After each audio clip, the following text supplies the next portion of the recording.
Hello everyone, स्वागत है आपका आज की क्लास में और मैं हूं आपका नटवाला भैया।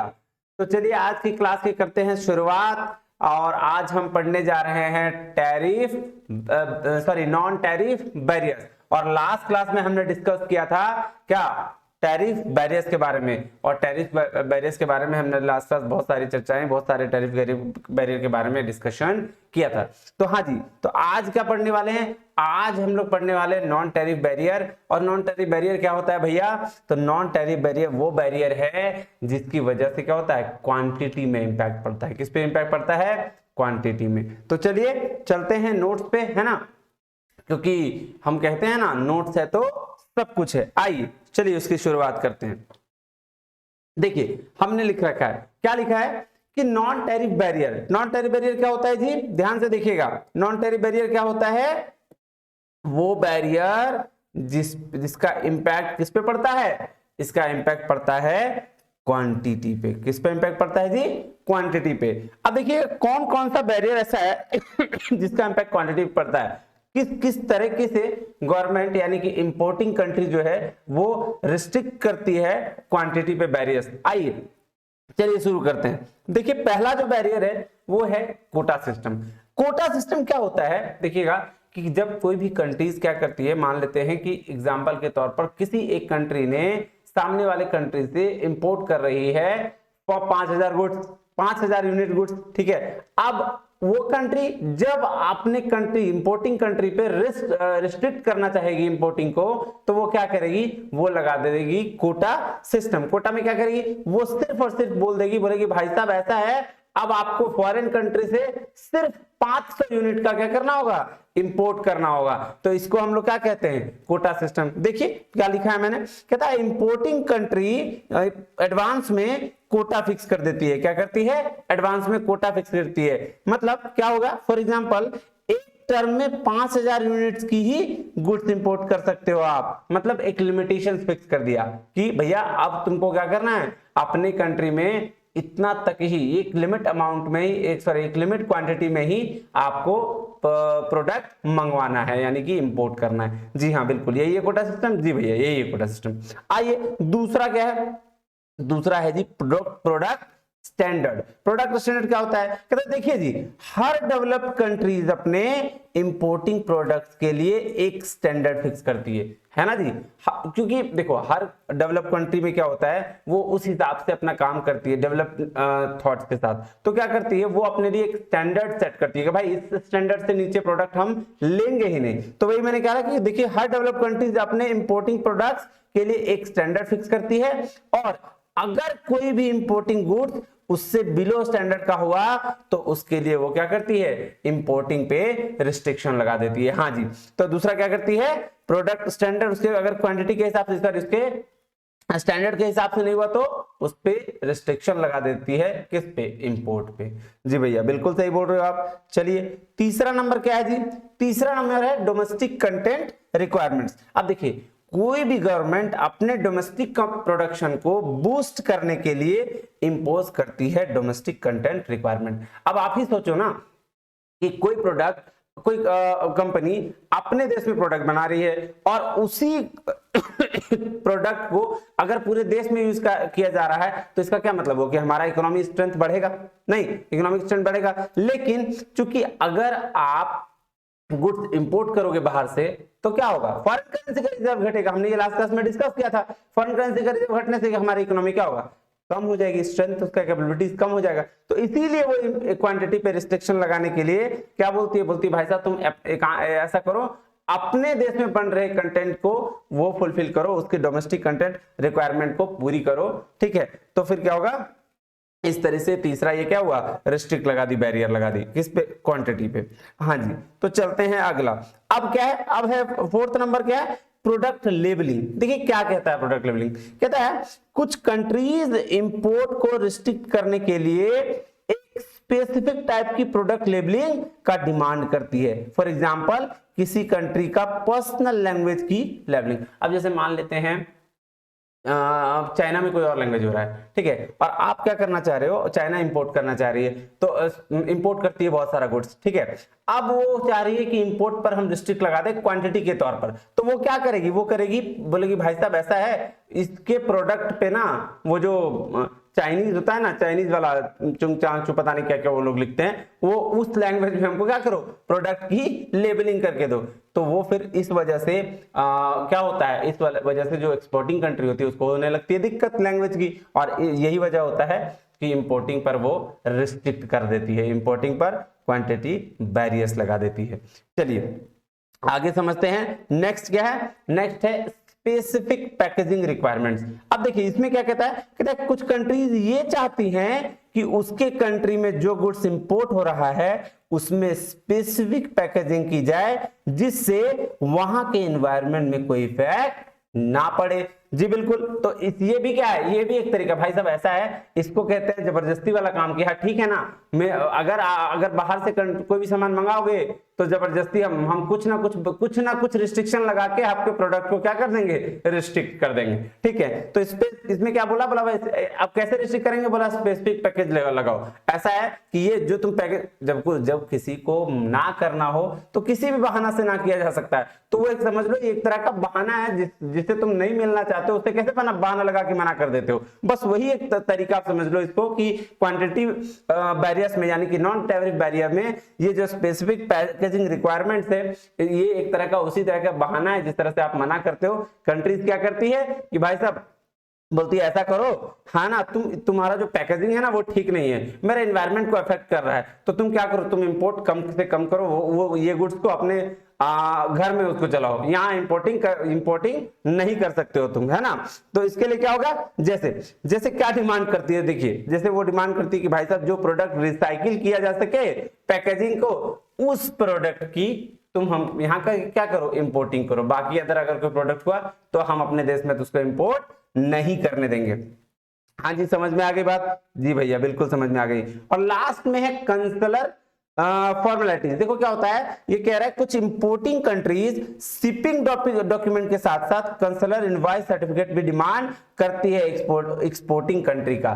तो देखो ये क्या होता है ना, कंसलर फॉर्मेलिटीज में एक डॉक्यूमेंट होता है शिपिंग डॉक्यूमेंट, जहां से आप शिप से सामान जाना होता है उसके बिहाफ में।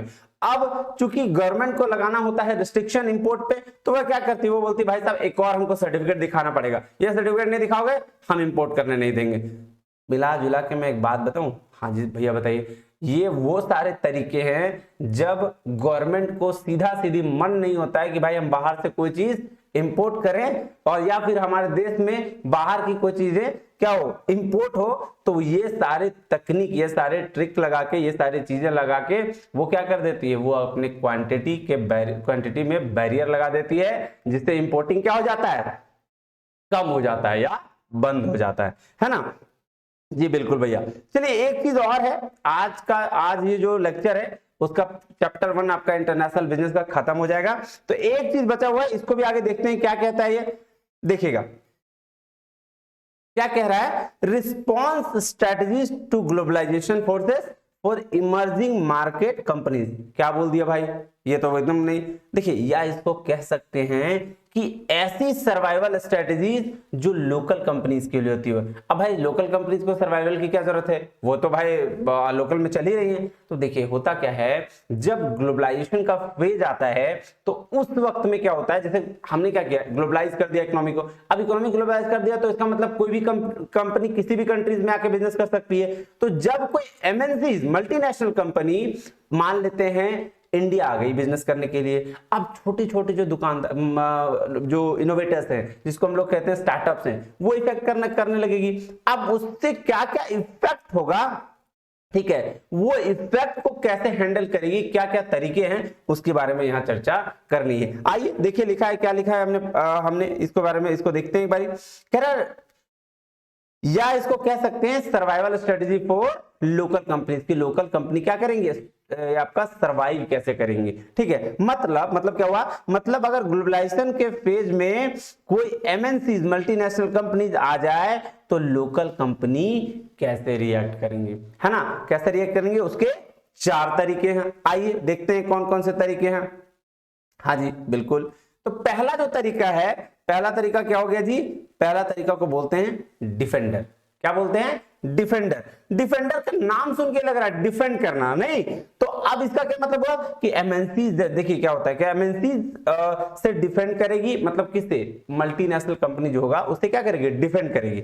मतलब जहां एमएनसी नहीं पहुंच पाई, ऐसा थोड़ी है कि मल्टीनेशनल कंपनी आएगी तो हर जगह पे वो छा जाएगी एकदम, कोई ऐसा जगह बचेगा ही नहीं, ऐसा नहीं होता है। वो जिस जिस जगह पे नहीं जाएगी हम वहां जाके बिजनेस कर लेंगे। नहीं, डिफेंड करने का क्या मतलब हुआ कि भाई साहब ठीक है ना, क्यों हम उससे लड़ाई करेंगे सॉरी, हम उससे लड़ाई नहीं करते हैं, हम क्या करते हैं, वो जहां जहां नहीं है वहां जाके बिजनेस कर लेते हैं। एक तो रास्ता ये हो गया, और क्या रास्ता है भैया, और दूसरा रास्ता है कि हम एक्सटेंड कर लेते हैं। वो हमारे देश में आ गई है तो क्या हम नहीं जा सकते, हम भी क्या करते हैं, हम भी अपने ऑपरेशन को एक्सटेंड करने का सोच सकते हैं। कैसे, क्या लिखा हुआ है देखिएगा, कह रहा है ऐसा है कि यहां लोकल कंपनीज अपने ऑपरेशन को एक्सटेंड करने का काम करेगी इंटरनेशनल मार्केट में। मतलब वही, अगर एमएनसीज आपके घर आ रही है तो आप भी एमएनसीज के घर पहुंच जाओ। नहीं, हाँ जी भैया बिल्कुल। तो पहला क्या था, डिफेंडर, डिफेंड करेंगे, उससे बच के चलेंगे, किसी और जहां पे वो यूज नहीं कर रही है, जहां पे वो प्रोडक्ट नहीं बेच रही है, हम उस प्रोडक्ट को वहां बेचेंगे। नहीं,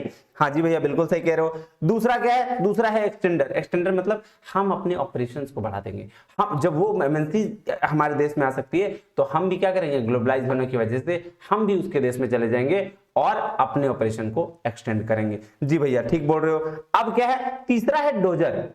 देखिए डोजर का क्या मतलब होता है, डोजर का मतलब होता है हम दोनों मिल जाएंगे। मल्टीनेशनल कंपनी जब हमारे देश में आएगी तो हम क्या करेंगे, हम ज्वाइंट वेंचर के थ्रू या फिर मर्जर के थ्रू या एक्विजिशन के थ्रू हम दोनों मिल जाएंगे और फिर मिलकर बिजनेस करेंगे, हम अपने ऑपरेशंस को चलाएंगे। तीसरा चीज। चौथा क्या है जी, चौथा बन जाएंगे हम उसके कंटेंडर। क्या बन जाएंगे, कंटेंडर बन जाएंगे। कंटेंडर मतलब प्रतियोगी। अब देखिए ये क्या कह रहा है, यह कह रहा है यहां लोकल कंपनीज अपने कैपेबिलिटीज और स्ट्रेंथ को एमएनसी से मैच करने का काम करेगी। देखिए ये ना, ये हर जगह जरूरी है कि आपके साथ में कंपटीशन होगा ही, तो चाहे वो एमएनसी हो चाहे वो आसपास की चीजें हो। तो इसको इसमें क्या करना है इसके बारे में बताया गया है। तो पहला क्या था, डिफेंडर। डिफेंडर में हम डिफेंड करेंगे, हर कंपनी हर जगह नहीं पहुंच सकती है, तो जहां वो नहीं पहुंचेगी हम वहां काम करेंगे। दूसरा क्या था, एक्सटेंडर। एक्सटेंडर क्या होगा कि भाई एक तुम मेरा घर आ सकता है तो हम भी तो तेरा घर जा सकते हैं। जब अलाव दोनों को अलाव है एक दूसरे का घर जाने का, तो भाई तुम मेरा घर में आके बदमाशी करेगा तो हम भी तो तुम्हारा घर में बदमाशी करेंगे। बदमाशी नहीं मतलब इंटरनेशनल बिजनेस करेंगे। अगर कोई कंट्री एक देश में आ सकती है तो वो भी कंट्री दूसरे देश में जा सकती है, तो हम क्या करेंगे, अपने ऑपरेशन को एक्सटेंड करेंगे। जी भैया सही बोल रहे हो। और तीसरा क्या है, तीसरा है डोजर। डोजर मतलब भाई भाई बन जाते हैं, नहीं कि वो आएगी मेरे देश में हम इसको बोलेंगे भैया एक काम करते हैं, हम छोटी आप बड़ी, तो एक काम करते हैं हम लोग मिलकर बिजनेस कर लेते हैं दोनों। हमको यहाँ का आइडिया है, आपको आइडिया नहीं भी है ना, हमको तो बहुत अच्छा आइडिया है, तो हम लोग दोनों मिल जाएंगे तो और अच्छे से बिजनेस कर पाएंगे। और चौथा है कंटेंडर। कंटेंडर मतलब प्रतियोगी तो बन जाते हैं। भाई साहब ऐसा है कि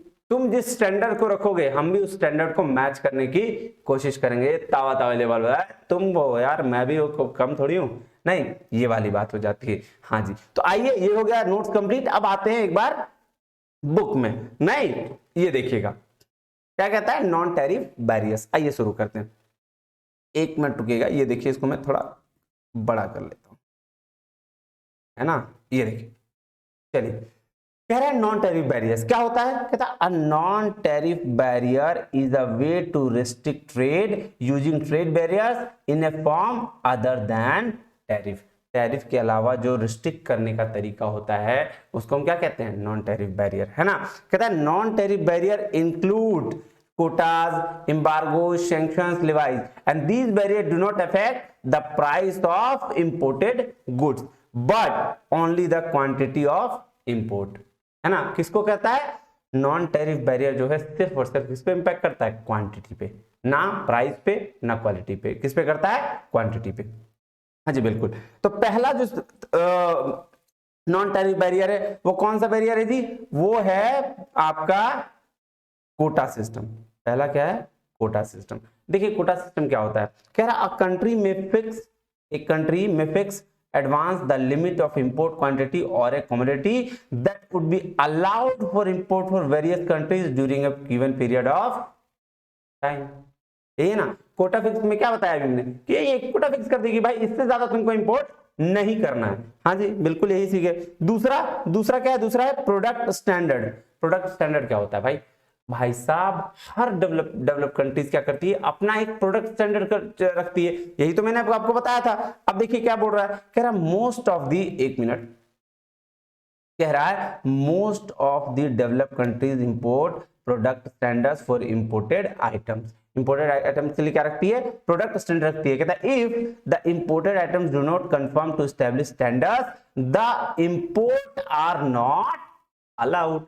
ये नहीं अलाउड होगा, अगर आप उसके स्टैंडर्ड को मैच नहीं करोगे तो वो क्या करेगा, इंपोर्टिंग नहीं करने देगा। कह रहा है for example the pharmaceutical products must confirm to the pharmacopoeia standards. ये फार्माकोपिया स्टैंडर्ड्स को मैच करेंगे तभी आप फार्मास्यूटिकल प्रोडक्ट को आप क्या कर सकते हैं, इंपोर्ट कर सकते हैं।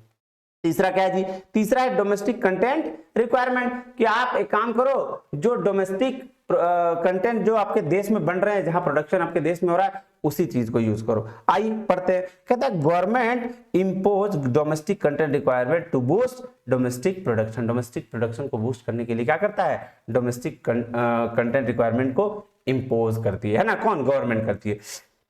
देखिए क्या कह रहा है, for example the US bailout package motors and other organisation, the US government introduce the buy American clause. US government ने क्या इंट्रोड्यूस किया है, बाय अमेरिकन क्लॉज। क्या कहता है, which means the US from that receive bail out package must purchase the domestic content rather than import from anywhere. ये तो USA board बोलेगा, ही बोलेगा भाई साहब ऐसा है कि जब मेरा कंट्री में प्रोडक्शन हो रहा है तुम बाहर से क्यों मंगाओगे, मेरे ही कंट्री में तुम सामान खरीदो, यानी कि अपनी कंट्री से सामान खरीद के और अपने ही कंट्रीज का यूज करो, ठीक है, बाहर से मत मंगाओ सामान। अब क्या है जी, प्रोडक्ट लेबलिंग। प्रोडक्ट लेबलिंग क्या होता है जी, हैं ये देखिए, कहता प्रोडक्ट लेबलिंग मतलब जब आपको किसी स्पेसिफिक टाइप की प्रोडक्ट लेबलिंग की रिक्वायरमेंट हो। आइए, कहता certain nations insist on a specific labelling of the product. For example European Union insist on a product labelling in the major language spoken in EU. देख लो European union क्या कर रही है, बोल रही है भाई साहब जो मेरे देश के अंदर जो लैंग्वेजेस बोली जाती है आप उसमें अगर लेबलिंग करोगे तो हम इंपोर्ट करेंगे, नहीं तो हम क्या करेंगे, इंपोर्ट बंद कर देंगे। कह रहा such formalities create problem for exporter. अब एक्सपोर्टर कहां से लाए यूरोपियन का लैंग्वेज, वहां तो सब अपने देश का लैंग्वेज जानता होगा नहीं। हाँ जी बिल्कुल ये बात है। उसके बाद क्या है, 5th नंबर पे पैकेजिंग रिक्वायरमेंट्स। क्या होता है, आइए, कहता certain nations insist on a particular type of packaging materials. For example European Union insist on recyclable packing materials, otherwise the imported goods may be rejected. देखिए यूरोपियन यूनियन बड़ा तेज है यार, ये बोल रहा भाई साहब ऐसा है कि आप पैकेजिंग मेरे हिसाब से करोगे तो ठीक, नहीं करोगे तो हम बंद कर देंगे, इंपोर्ट नहीं करेंगे, आपका इंपोर्ट हम करेंगे नहीं। तो क्या करना है, रिसाइकेलेबल पैकेजिंग लाना है। ठीक है, ठीक है भाई, अगर इसकी जरूरत है तो ये कह रहा है। ठीक है, अब चलते हैं 6 नंबर पे, कहता है कंसलर फॉर्मेलिटीज। कहता है a number of importing countries demand the shipping documents should include consular invoice certified by the consulate station in the exporting country। ठीक है जी, हाँ जी बिल्कुल सही हो गया भैया। अब आ जाइए रिस्पॉन्स स्ट्रेटजीज पे, है ना, क्या क्या कह रहा है समझते हैं। बोल रहा है response strategies to globalisation forces for emerging market companies की मार्केट, जो इमर्जिंग मार्केट इमर्जिंग कंपनीज है उसके बीच में एमएनसीज का कैसे एमएनसीज के आने की वजह से जो इमर्जिंग कंपनीज है वो कैसे रिएक्ट करेंगी उसके बारे में हमें पढ़ना है। आइए, कह रहा है in battles for emerging markets big multinational don't hold all the advantage, however the local market do get affected. उसकी वजह से क्या होता है, लोकल मार्केट अफेक्ट होता है। कहता है the local market suddenly face foreign multinational arrivals with many advantage. ठीक है, in terms of financial technology, financial resources, superior products, powerful brands and the season marketing and management skill. देखो ये सारे benefits जब एमएनसीज आएंगी तो ये सारे बेनिफिट्स तो मिलेगा। इससे क्या हो जाएगा, इससे हमारे लोकल मार्केट के जो चीजें हैं, जो लोकल मार्केट के स्टार्टअप्स हैं वो इफेक्ट होंगे।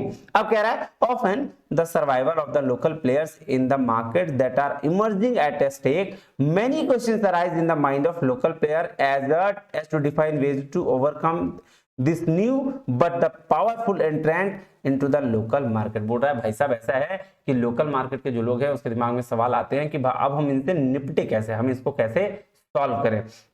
So companies adopt different strategies when the dealing with the foreign national and local market. तो उसके लिए डिफरेंट स्ट्रेटजीज है, वो देखिए क्या कहते हैं। वो 4 तरह की स्ट्रेटजीज अभी हमने पढ़ा था, चलिए एक बार फिर से पढ़ लेते हैं, है ना। क्या है जी ये देखिए ये जो स्ट्रेटजीज है, पहला है डिफेंडर। डिफेंडर मैंने बताया कि डिफेंड करेंगे, नहीं डिफेंड करेंगे उसको, क्या इतना डरने का है। कह रहा है focus on supplying local assets in segment where multinational are not doing too well और वीक। जहां वीक है मल्टीनेशनल या जहां काम नहीं कर रही है, वहां उसको जाके क्या करेंगे, वहां हम अपना सामान बेचेंगे। हम क्यों डरेंगे तुमसे भाई, हम अपने देश के हैं तो हम अपने देश में वहां जब सामान बेचेंगे तो हमको सब जगह पता है। तुम ना विदेश से आए हो जी, हम तो यही अपने देश के, तो हम वहां जाएंगे जहां तुमको पता भी नहीं होगा, जाओ। नहीं हाँ जी बिल्कुल सही। दूसरा क्या है, एक्सटेंडर। एक्सटेंडर क्या मतलब, हम अपने ऑपरेशंस को एक्सटेंड करेंगे, बोलेंगे भाई साहब तुम ही तेज हो, हमको नहीं आता है, तुम हमारा देश आया, हम भी तुम्हारा देश में जाके बेचेंगे। क्या करेंगे, अपने ऑपरेशन को फॉरेन में हम एक्सटेंड करेंगे।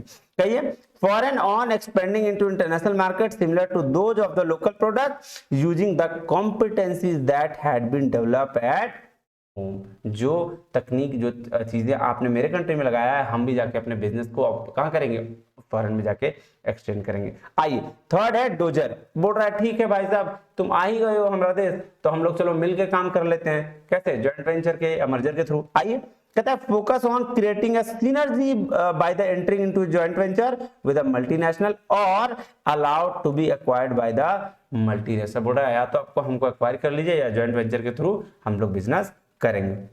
और लास्ट में है कंटेंडर। कंटेंडर का क्या मतलब हुआ जी, कि हम प्रतियोगी बनेंगे।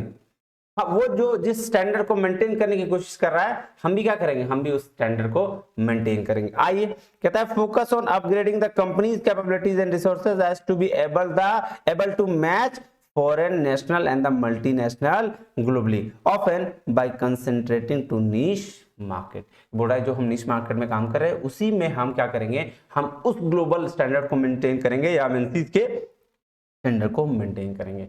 लीजिए जी, ये हो गया हमारा चैप्टर 1 लेक्चर नंबर 6 खत्म। आगे शुरू करेंगे, हम मिलेंगे आपको अगले वीडियो में जब हम शुरू करेंगे थ्योरीज ऑफ इंटरनेशनल ट्रेड। तब तक के लिए आज के लिए धन्यवाद, शुक्रिया और जय हिंद।